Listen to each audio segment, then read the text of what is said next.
నరమూర్తి కాదు కేవల హరిమూర్తి గాడు,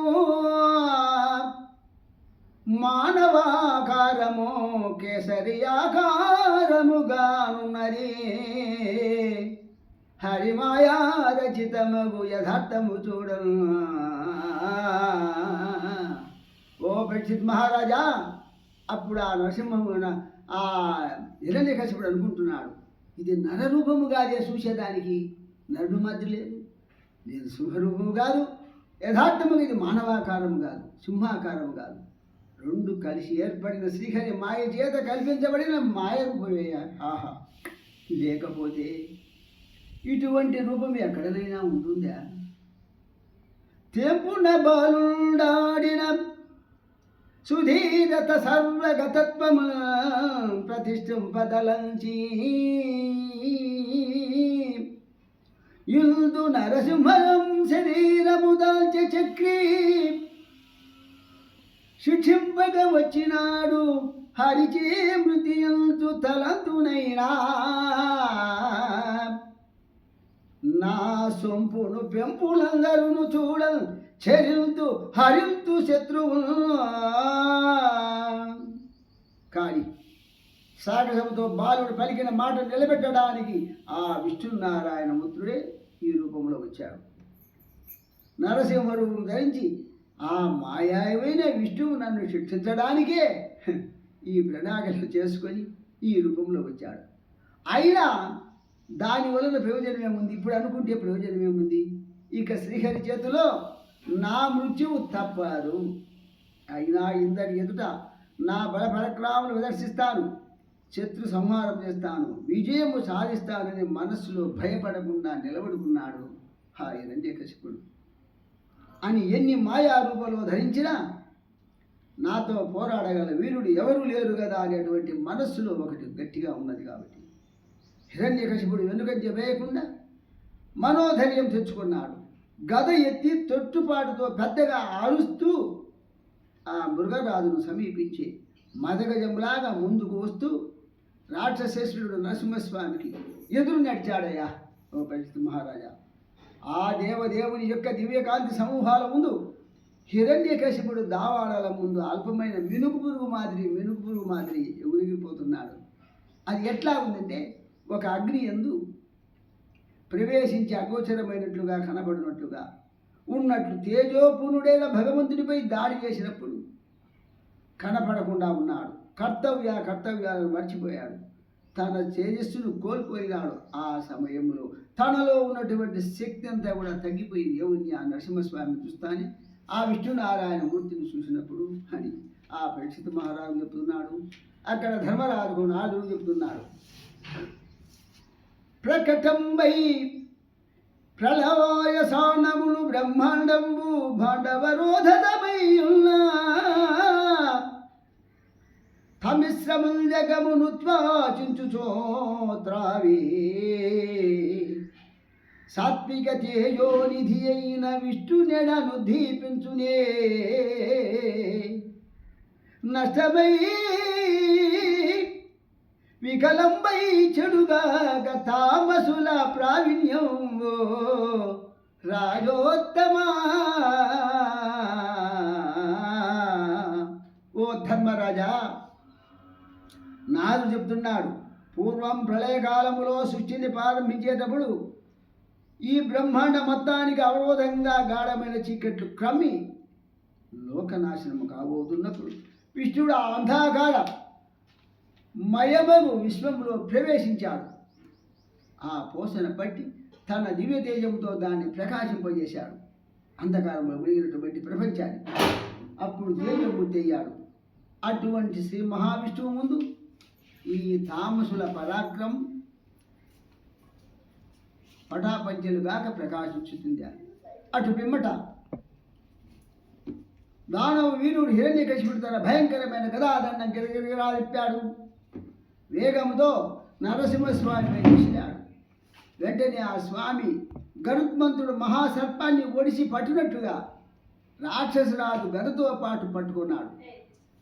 ఆ దానవేంద్రుడు ఎగిరిపడి అటు ఇటు గుంజుకొని కోపంతో చాకచక్యముతో బలం పుంజుకొని నరసింహదేవుని పట్టు నుంచి తప్పించుకున్నాడు. అయినా ఆధైర్యం లేకుండా ఉన్నాడు.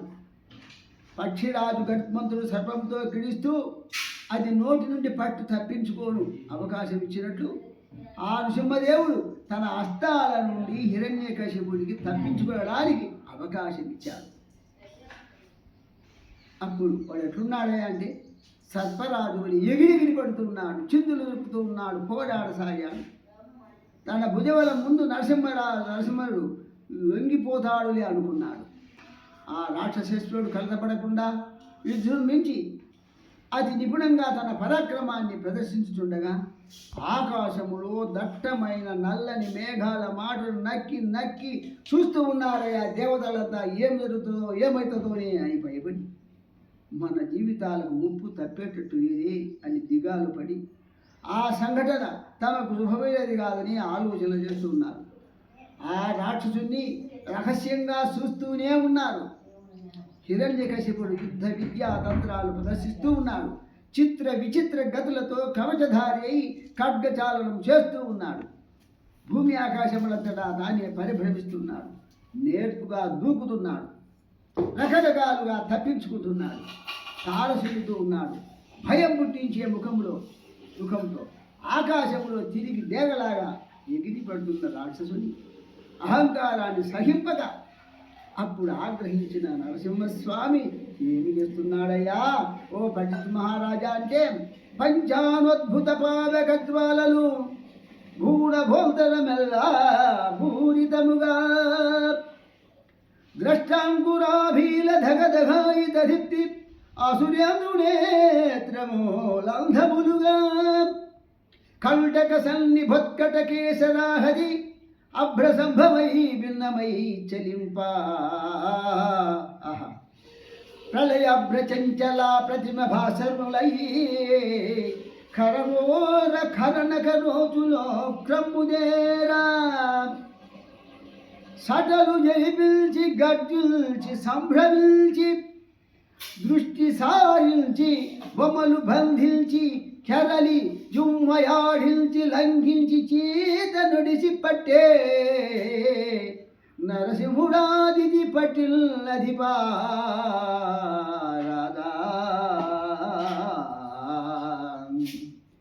ఉగ్ర నరసింహస్వామి యొక్క సింహముఖము నుండి నిలుబడి ఉచ్ఛ్వాస విశ్వాసములో అగ్ని జ్వాలలు భూమి ఆకాశములంతా నిండిపోయాయి. భయంకరమైన కోరల నుండి వెలువడుతున్న దగద్దగ కాంతుల నిశాసుని నేత్రాలను మిరుమిట్లు గొలిపి అంధిని చేశాయి.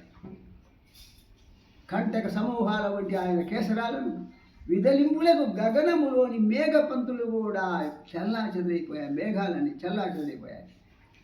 ఆ ఉగ్రమూర్తి తీక్షణమైన నఖకాంతులు గాళ్ళ చేతుల గోళ్ళ కాంతులు ప్రళయకాల మేఘాల విజృతలు మెరుస్తూ ఉన్నాయి. ఆ నరహరి అదును చూచి ఎడలు విలిపించాడు. ఒక్కసారి గర్జించాడు, హుంకరించాడు, కనుబొమ్మలు ముడిచాడు, తీక్షణంగా వీక్షించాడు.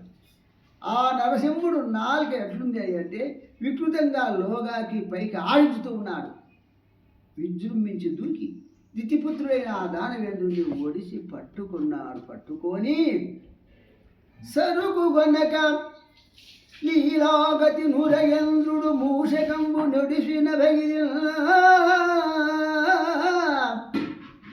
నరకేశరితను నొడిసిన సురవిమతుడు ప్రాణవీతే సుడివడియనుపా.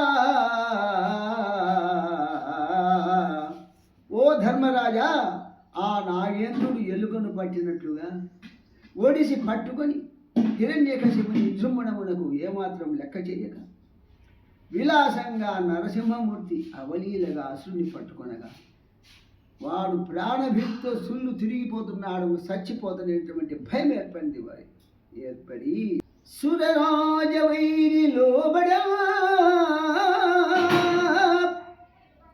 పరిభావిత సాధు భక్త పటలాహునకు నరసింహునకు నుదంచత్కరతర యునకును నుగ్రతర రహునకు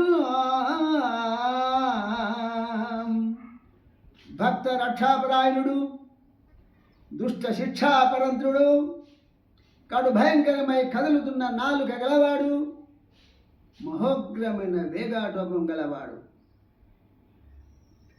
అయిన నరసింహస్వామికి సుర విరోధి క్రమంగా లోబడిపోయాడు. లోబడి విహరేంద్రుండకు వ్రచ్చి కైబడి మహోద్వృత్యుల్ నృసింహుడు సాగ్రహుడై యూరువులందు చేర్చే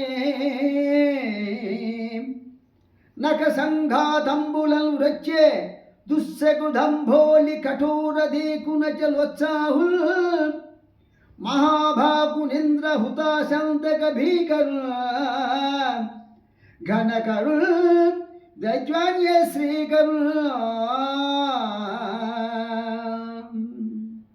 ఓ పరీక్షిత్ మహారాజా, గరుత్మంతుడు నాగుబామును పట్టుకొని చీల్చిన విధంగా అతి గొప్పదైన సంభ్రమముతో నరసింహస్వామి ఆగ్రహముతో ఇతరులు సహించరాని వజ్ర కఠోరకాయుడు, అచంచల ఉత్సాహవంతుడు, మహాకాయుడు, ఇంద్ర అగ్ని యమదాదులకు భయంకరుడు, ధనులకు శుభంకరుడు, దుస్సగ విక్రముడైన హిరణ్యకశిపుని పట్టుకొని బలవంతంగా తన తొడలపై అడ్డంగా పడవేసుకొని వాడి అయిన ఓళ్లతో అనాయాసముగా వాడి రొమ్ము చీల్చివేశాడయ్యా.